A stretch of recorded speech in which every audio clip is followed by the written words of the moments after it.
So was it a point gained or 2 points dropped for West Ham on Saturday as we drew Chelsea at the London Stadium? And for myself, I think it's both. I think it's a good point, but the opportunity was there to go and get 3 points from that fixture.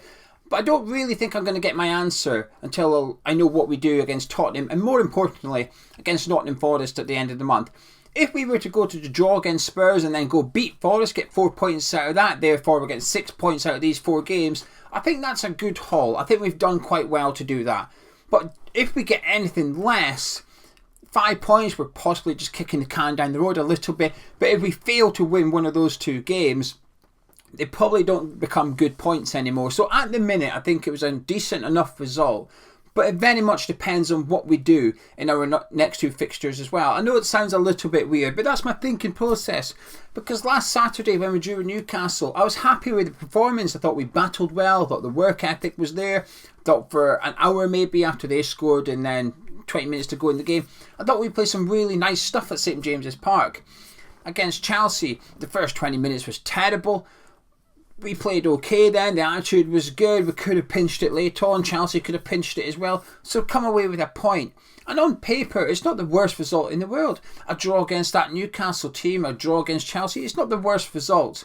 But then when you start taking into consideration our circumstances, when you start looking at the league table, when you start looking at the fixtures between now and then the season, you start to get a little bit worried. I certainly do. When I look at the fixtures, there's a lot of things that's going to change between now and when we play these games. We've got European football, we've got FA Cup football, we've got injuries to contend with, we'll have suspensions. The other teams will also have all these things, form as well. So while right now I'm looking at, Aston Villa thinking, oh, that'll be a tough game, anything could happen between now and then, which is going to change how I feel about that fixture. But just taking a general outlook at what we've got left between now and then the season, you pick out 4 or 5 games and think, we could win that, we could win that, but then you get the feeling, well, we're probably going to need 1 or 2 somewhere else.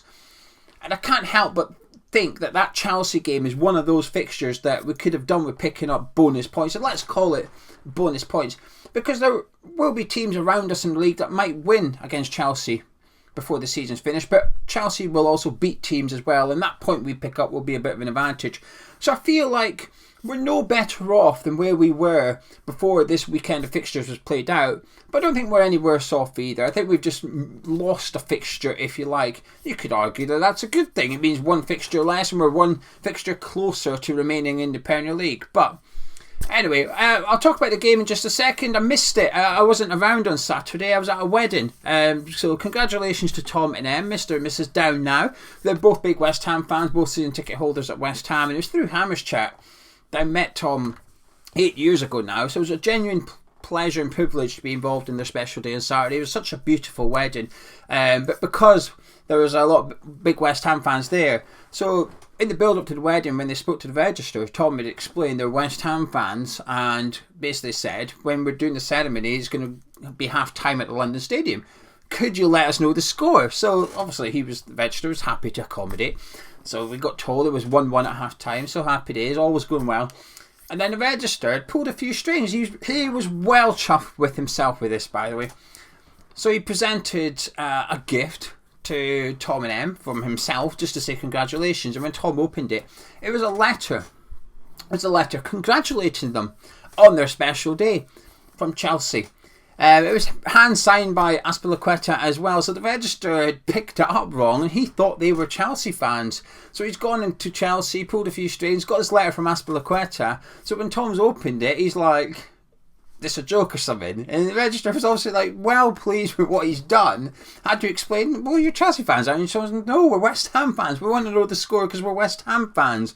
The register, bless him, was wearing a blue tie and everything for the ceremony. So that was a little hiccup in the day. It was a nice touch from the register. I felt really sorry for him actually, because he was dead chuffed with what he'd got to give to them on their day. So yes, congratulations to Tom and Em, beautiful day. So I've gone and watched the game back now though, and we were sort of keeping an eye on it, and when it came through that it was 2-1 West Ham, it was like another party to some extent, and then obviously very quickly got taken away when we discovered it was chalked off. But for that minute it was a nice feeling to think that we were 2-1 up with 10 minutes to play against Chelsea. But like I said, I've gone and watched the game back, and that first 20 minutes was dreadful. The defending in that was concerning, and they were all at fault. Soufal at one point was holding him on side, and the flag went up incorrectly. Agard lost his man on one occasion. Ogbonna was switched off. Kerr was, when the disallowed goal for Havertz, he was offside, but if you look at Kerr's body language, they're not in a line at any point. The one time that was impressive was when Felix got his goal ruled outside, because they did hold a line then. Ogbonna held his line, comfortable that Felix was offside. I mean, you see the Felix running in, you can see Ogbonna almost stopping, thinking, he's 100% offside, I'm not moving. But generally, it was very worrying actually that it's happened again. It's not the first game that these runs from attackers going between our centre-backs is causing us all sorts of problems. It was the same against Newcastle. They made it 1-0. Callum Wilson ran between Ogbonna and Kerr and almost took them both out of the game at the same time. Then in the second half, he ran in between Ogbonna and Agard, and that was when Agard got back and made that world-class last-ditch tackle. But it was quite a simple run, and you can probably go and pull out 6 or 7 examples now across the last 2 games where attackers have ran in between our centre-backs. Quite a simple but effective ball has been played into them, and they're just clean through. Now, sometimes they have been offside, the flag's gone up, like I said, incorrectly on one occasion, but there's a little bit of a blueprint there for the likes of Spurs. I mean, Kane will be rubbing his hands at this. He'll be thinking, get me on the ball and get Son and Kulusevski running, because I'm going to pick them out, threading those through balls through that West Ham defence. So the defending was very, very worrying, and the football was very, very poor. But, you know, after going a goal down, we got back into the game. Not the most cleanest of strikes from Emerson, but you make your own luck sometimes in actually having the anticipation, reading the game and following that run in, because it would have been easily, when Soufal makes that cross, just to switch off a little bit. Oh, rubbish cross, I'm going to back off now. But he doesn't. He gambles. He keeps going. Bit of a scruffy finish, but you make your own. I've seen some of the best strikers in the Premier League ever. I've seen them do finishes like that. Not because they mean to, but it's their positioning. Once you're in that place, you've got... You give yourself a really good chance. And sometimes I always think if you do get a clean strike on it, sometimes actually the keeper ends up saving it. Sometimes because you don't quite get the contact you want and the ball goes somewhere else, the keeper's not anticipating you scuffing it, is he? So anyway, 1-1.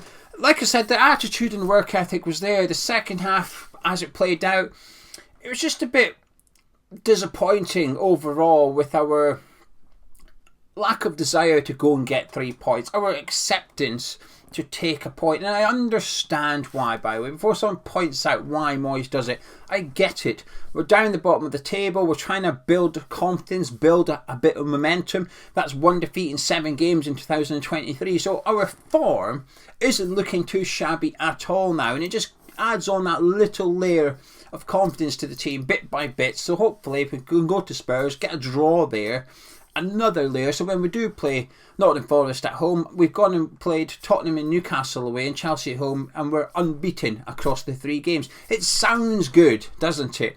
But I think that's the problem. It sounds good on paper, the form looks good, but the performance, there was a lot to be desired there. There was a few players just not quite playing as well as they should do, whether it's a one-off game. There's a few players not playing as well as they should do, and it's becoming form now. Those players are now out of form, and Moyes has got something to do there. Obviously we lost Paqueta to injury, which is never ideal, and Agard went off, so it's a little bit of a worry. We do have a little bit of an anxious wait to discover how badly those injuries are, and fingers crossed it's not too bad and they're both back for next weekend, because we do need them. Like I said, things are picking up in 2023. David Moyes is discovering a system, a formation, a spine to that team. But those two players are a big part of that, especially Agard in that back 3. And I thought Johnson looked okay when he came on, but I thought he was largely untested. And I do think if I was to see the team sheet next Saturday and Agard wasn't in that back 3, my confidence would drop automatically straight away, because he is that good. Saying that, I think he was just okay against Chelsea. I don't think he was as good as he has been, but he didn't necessarily have to be. But I do think Chelsea were there for the taking, and this is where my frustration comes in, because we're going to need to pick up some bonus points. We're going to need to get a win here and there when we're not expected to. We've witnessed Everton do it against Arsenal. We've witnessed, or we're witnessing, Leicester do it against Aston Villa, against Spurs. They're now building a little bit of confidence, a little bit of momentum. There's a couple of teams now that are just starting to pull away from that bottom three, and you sense they're not going to get dragged in to this relegation battle come the end of the season. So we need to start picking up a couple of unexpected wins from somewhere. And that Chelsea game was definitely one of the games that we potentially could have done that. Because these fixtures are going to run out eventually. We're going to start playing harder games, harder fixtures, where there's a bit more pressure on West Ham actually, where a draw's not enough. You can't take a point from that. You're going to have to go and try and get all 3 points. And it's going to be a game where you don't fancy it as much as we would have done on Saturday. These games are going to run out, because that was a good time to play Newcastle, and that was a good time to play Chelsea as well. I won't have anyone tell me any different. Their last away win in the Premier League was in October. Yes, they've invested lots of players, but that's why it's a good time to play Chelsea. That was Madueke's first start. That was Mudryk, he had his debut the previous week, but got taken off at half time. That was a good time to play Chelsea. They're not a team yet. They've got world-class players. Let's make no exception about that. They've got world-class players. And if you give them 75% possession or whatever it was, what do you think is going to happen? You're going to struggle at times, because Chelsea were relying at parts in that game on their individual talent. Simple as that. It was a case of get it to him and hope he can do something. They're not a team yet. That was a good time to play Chelsea. But in the future, these fixtures are going to get more difficult for West Ham, because at the minute, as I say, an advantage, it's not an advantage, but we have a week on the training field. Between Newcastle, between Chelsea, we had that week there. Leeds United didn't have that this weekend. They lost against Man United. I mean, they took the game to Man United, and that just goes to show what happens when you do go for it and lose out. You end up with nothing. They ended up getting beat 2-0, although I thought they played really well against Man U. But they had a midweek game. It gave us a bit of an advantage over Leeds this weekend, but we're going to lose that level playing field because we've got the FA Cup game against Man U coming up. We've got the European games coming up. So we're going to start heading into these Premier League games at the weekend where we've had a midweek game. And we've seen what that does to us. We've seen it this season. We've seen it last season in the Europa League. One of the reasons / excuses, depends how you want to word it, for our poor form in the second half of the Premier League season last season was, well, we had that Europa League run, which is valid. It's true. It's factual. We did have a Europa League run. There were certain games last season, second half that in the league, where you could pick out and just put it down to that European game. Stamford Bridge being one of them, where we fielded Yarmolenko up front. We heavily rotated the team because of our European game. But we could afford to do that last season. We can't afford to do that this season. But my point is, we saw the toll it took on that squad. This weekend when we play Chelsea, that's as good a squad David Moyes is going to have this season. He's never going to get to field his best 11 on paper, because that means you need Zuma, you need Agüero, you need Paqueta, you probably need Cornet, and you might even need Scamacca as well. To have all of those fit at once is just not going to happen. We know that. So that team that Moyes had at his disposal on Saturday for kickoff, obviously, was as strong as it's going to get. It's not going to get any better than that. You know, you look at Tottenham now, like I said, we've got this anxious wait with Paqueta and Agüero. We're maybe missing 2 more. Hopefully Scamacca's back, but we'll have Zuma. We'll have to wait and see. We know we're not going to have Cornet, but that was as good as it's going to get for fielding a strong 11. I just feel at this point in time it's 2 points dropped. Because like I said, if you concede possession, if you concede territory, you also concede the opportunity to win, or the probability of winning that game decreases as well. And I don't know if that was a good point or not. At the minute, it feels like a pretty solid point, but that's it. Should we beat Tottenham, it becomes a fantastic point. To get 5 points out of Newcastle, Chelsea and Spurs would be incredible. Yes, please. 5 points from 9. Absolutely brilliant. But should we lose against Spurs, 2 points from those 3 games? It's not great, is it? So we're sort of in limbo a little bit as to whether that point was enough or not. Come the end of the season, if we stay up, then yes, it was. It was enough, but should we go down? This will be one of the games you look back at and think, I wonder if, given the circumstances, that's a game we should have gone for it. But there were some positives to take from the game. I feel okay, by the way. By the way, I'm not sitting here. I know I'm coming across as quite negative at the minute, but I think I'm in the balance at the moment. I'm just uncertain as to how good or bad I feel about it. There were some really good performances. I think Emerson's really settled into that left wing back role now. I thought Fabianski's distribution was absolutely brilliant. It was really pleasing to see that we had a plan. From when defending corners, you could see Thilo Kehrer, funny enough, giving Said Benrahma instructions as to where to stand, because he's usually the free man defending corners who takes up space, whether it be the front post or wherever. He takes up a bit of space, zonal marking. But then when Fabianski catches it, he's one of the ones running. And that chance we had, Jared Bowen, not good enough. That pass, not good enough. And this is something you can't put on Moyes to some extent. You can put a lot on him, and I will. But that cross came in, Fabianski caught it, Bowen, Antonio and Benrahma started running down the pitch, and Emerson as well. Really good throw out from Fabianski. Like I said, not the first time he did that in the game either. His distribution was brilliant from defending corners. But Bowen gets it, and that's the opportunities you're thinking, well, you've got to do it, Jared. You have to. It has to be better. Easily intercepted by Mudryk. Not good enough. Antonio's run was fine. Benrahma's run possibly could have been a bit better, because I think Emerson had to put on the brakes a little bit and back off to give Benrahma the space. But it's not good enough from Jared Bowen. It needs to be better. It needs to be sharper. And the front three is the puzzle, really, isn't it, for next week against Spurs? We know what the defence will be if Aguirre's fit. We know what the defence will be. And while it looked ropey for 20 minutes, I thought it looked relatively comfortable for the other 70. Sure, there was bits here and there, but I think generally speaking, I think they were pretty solid from then on. So we know what the back three will be. We know what our wing backs will be. They're both in really good form at the minute, Soufal and Emerson. We know what the centre midfield will be. Hopefully Paqueta's fit to go in there. But it's that front three. Moyes needs to come up with the winning combination. The trio that's going to create chances and score chances. Because it didn't click against Newcastle, and it didn't work again against Chelsea. And those tactics that we've played would work if Bowen, Benrahma and Antonio were all on form. If all three of them were in sync and on song, we'd have possibly won both of those games. So the tactics would have been validated by us picking up those additional points. But those tactics struggled a bit because of the lack of performance that we were getting from Benrahma and Jared Bowen in particular, because I think Antonio's played quite well the last two games. Battles hard, works hard, quite effective.